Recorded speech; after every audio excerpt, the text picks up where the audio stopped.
Welcome to the Slop Temple. We pray this video helps. You begin now by prepping the console and controllers.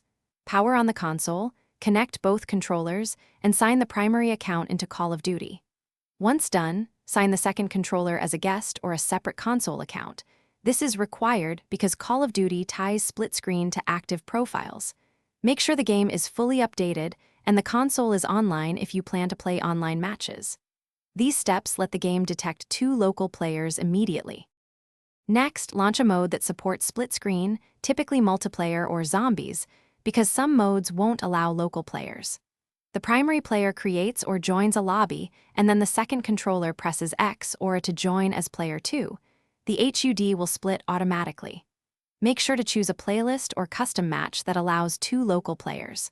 Once both players appear, configure teams, loadouts, and party privacy. This ensures matchmaking and invite. Finally, confirm both players and start the match. The game will split the screen automatically. Make adjustments in settings for HUD size or aim sensitivity to accommodate two players. If the second controller fails to join, power cycle, and repair it, ensure the second player is logged into a recognized profile, then relaunch the game. Often that resolves detection errors. If a specific mode refuses split screen, switch to multiplayer or zombies, because some playlists and special events disable local play. Thanks for watching. Consider subscribing if we helped you.